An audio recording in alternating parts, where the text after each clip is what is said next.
Craig Smoak. Horns 247, also on the horn in Austin. Jeff Howe covers the University of Texas football. They have Oklahoma Saturday, 11 o'clock the kick at the Cotton Bowl, and the great rivalry that is. Jeff, what's the worst kept secret in Austin, Texas right now? Probably that Quinn Ewers is trending towards starting in this game. I mean, that's what we've heard. Smokey has a close of business yesterday. We reported it on the site this morning.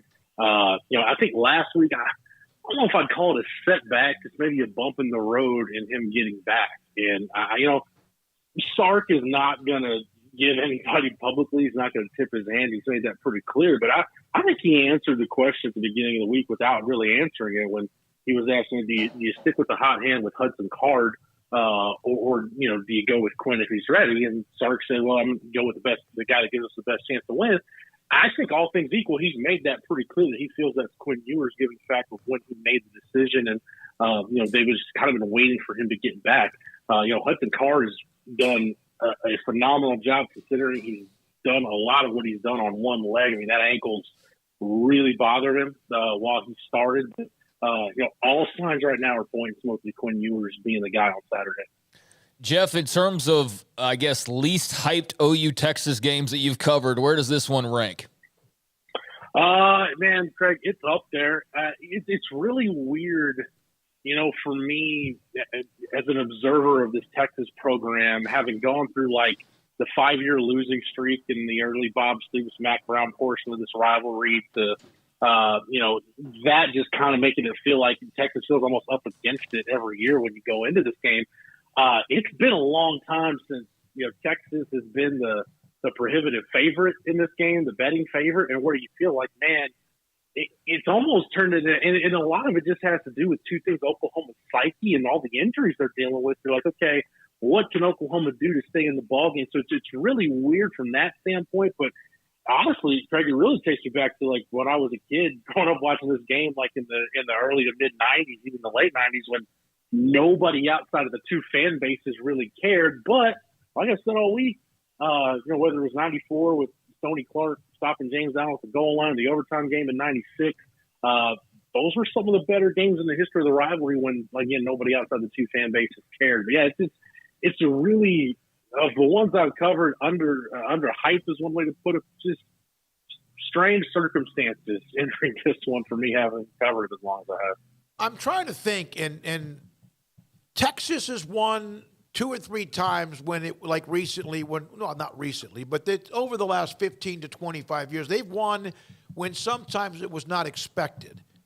Oh my God, Coach Charlie Strong year, among a couple of other. Mac Brown's final year. Has Oklahoma stunned Texas in a way where they're like a 9.5-point favorite?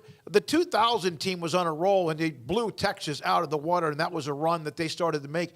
Has it been Oklahoma as the underdog that's won very often, like an underdog like this one? You know what, Smokey, off the top of my head, I mean, you would probably have to go back to '96, John Blake's first year, when Oklahoma at that point, I think probably in all of our lifetimes, was the low point for Oklahoma football. Yeah, that Texas team ended up beating Nebraska and winning a Big 12 title. So, yeah, I mean, I would probably say maybe '96 might be the last time when you look at it and say, yeah, Oklahoma as the underdog kind of got Texas. The shoe's definitely been on the other foot in this rivalry for, I don't know, the last 25 or 30 years. Yeah, absolutely. Jeff Howe, Horns 247 with us on 365 Sports. So, Jeff, just looking at UT last week, that West Virginia game, didn't seem like they had to stress really about too much in that one. But what were sort of your takeaways knowing that, hey, this is the last run-up to, playing Oklahoma, even though maybe not at the time you realized just how kind of low hype this one would be. But what were your impressions of Texas after the Mountaineer game? Yeah, I think 2. Well, let's go 3. I'll try to make them as quick as I can. I think 1, you look Texas, they recovered an onside kick with about 4.5 minutes left. And I think for Sark to put the ball in Bijan Robinson's hands and tell him, look, we need you to milk this last 4.5 minutes off the clock. I think getting the ball into the hands of your best player and letting him build some confidence coming off of a week where he took one on the chin with the overtime fumble in Lubbock, I think that was key. And talking to Jatavian Sanders after the game, he said, look, you build confidence anytime you line up, the other team knows you're going to run the football, you have to run the football, and you just can run the football. So I think from that standpoint, absolutely. I think the way the Texas defense is playing, I mean, we talked, anytime I've been on with you guys in the last year, we talked about just the abysmal records that the Texas defense set last year. And yeah, this is the top 25 defense in the country in yards per play allowed. They're top 35 in the country in yards per rushing attempt allowed. You look at Pro Football Focus, we get the 14th rated run defense in the country. So all the metrics tell you this thing is trending in the right direction, and that defense didn't really give West Virginia much of anything. West Virginia really didn't put anything together until, Texas, by the time they scored their first touchdown, Texas already had a 4-touchdown lead. So, and to your point, Craig, the last thing, the game was over pretty quick, and I think that's pivotal for Texas to get off to a good start in this game. I think that is the easiest path to a victory for Texas, is a hot start, not just on offense, but I think on both sides. You look at the way the West Virginia's first 5 drives, it was 5 drives. It was 4 punts and a turnover on downs. Texas on their first 5 drives, it was 4 touchdowns. So, I think getting off to a hot start of the defense playing as well as they did. If Texas can get up early, guys, I think in the first 8 to 10 minutes of the game, if they get a 10-0, a 14-0, a 17-3 type lead, you just wonder at this point with Oklahoma's psyche, do they have enough about them at that point to dig out of that hole? And unlike last year, Caleb Williams isn't sitting on the bench to try to rescue him. So I think if you're starting, that's not the only way Texas can win this game, but I think that is the easiest path to this game, is just try to go for the knockout as early as possible. I was about to bring in, Superman's not walking off that bench to come in and give Oklahoma the spark of all sparks, which was really, even then, was shocking the way they flipped the switch on Texas last year. Yeah, Smokey, that's going to be big for Texas, too. I think it goes back to the Texas Tech game. Under Stark, he's had 4 losses where they've had a double-digit lead at some point in the second half. The Texas Tech one was the latest. And I think that's where, if you're Texas, that's a place you probably don't want to be, just based on history, as it being like a 3-point or a touchdown game, mid of the third quarter going into the fourth quarter. Just based on what history tells you. But that's going to be interesting. If Texas does get in that position, can they close out Oklahoma? Can they close out what still, I think, is, you can debate how good Oklahoma is. It's still Oklahoma. It's a quality opponent. But that's something, when you look at all the issues with this program, guys, all the negative stuff that you can talk about, the lack of second half adjustments, the inability to protect the lead, getting way too conservative. Do they have the mental fortitude, the mental toughness to be able to choke out an opponent when they've got their foot on their throat?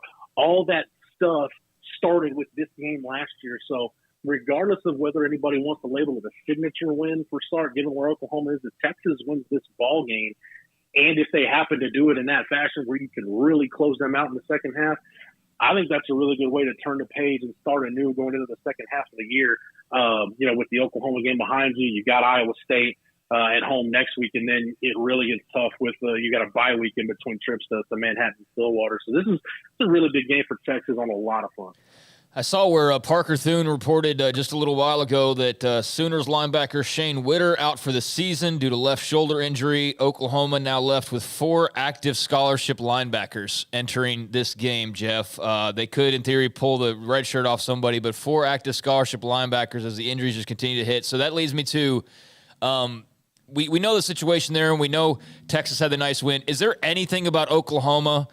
Like, Dylan Gabriel's a question mark, obviously. The defense is a mess. But is there anything about them that, other than Texas doing something to themselves, that concerns you from the opponent perspective?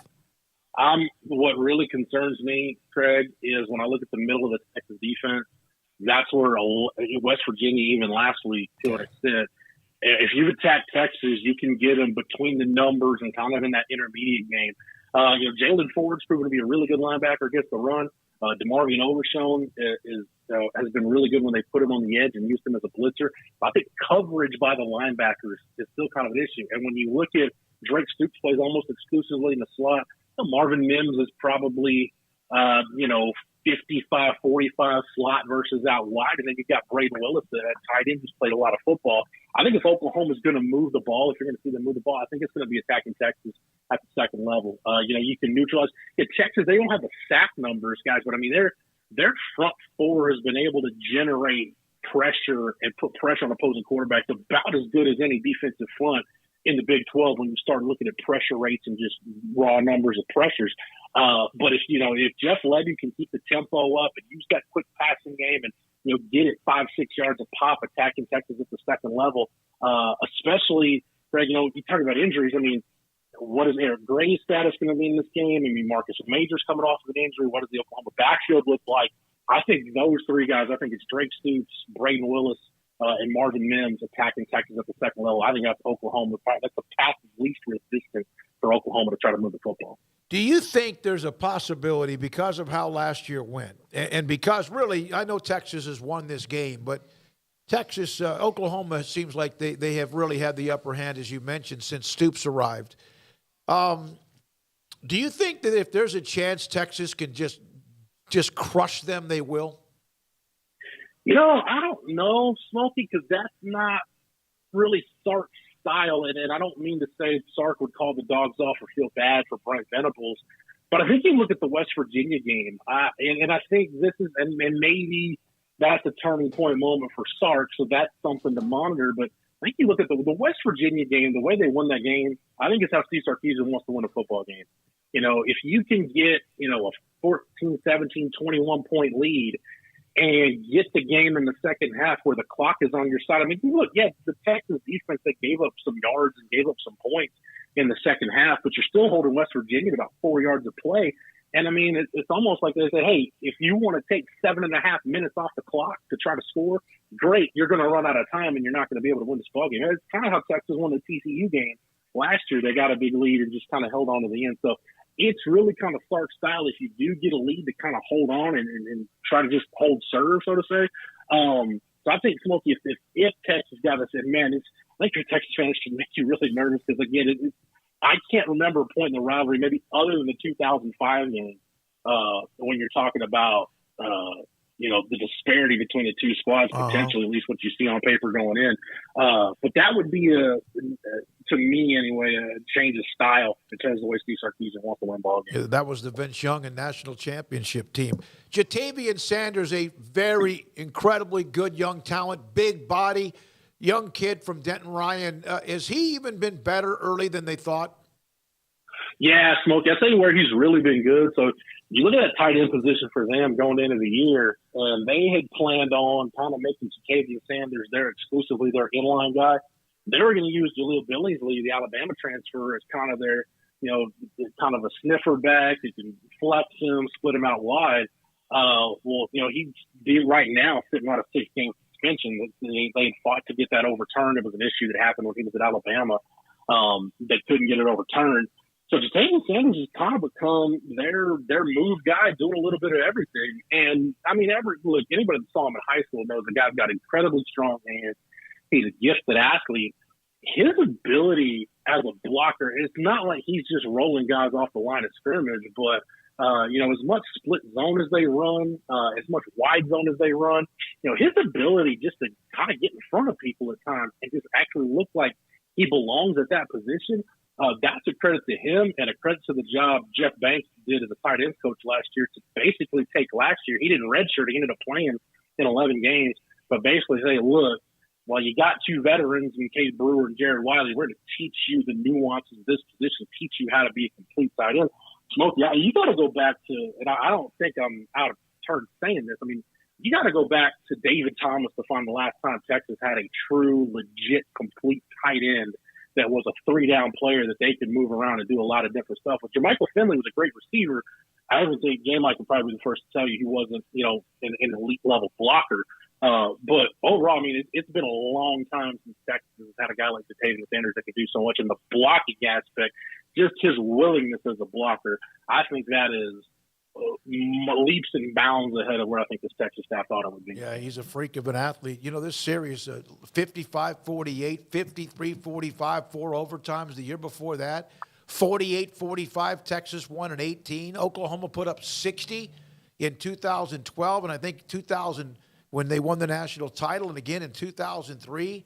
You talked about the blowout 45-12. They have put up a bunch of numbers, these two teams, and there's been some dominant games and also some classic slow-scoring games as well. Thanks for your time, Jeff. Enjoy it. Ought to be I don't know what to expect. I mean, Texas a 9.5-point favorite. I think a lot of people feel like this could get ugly, but that's why they've played as many times as they have, because you never know.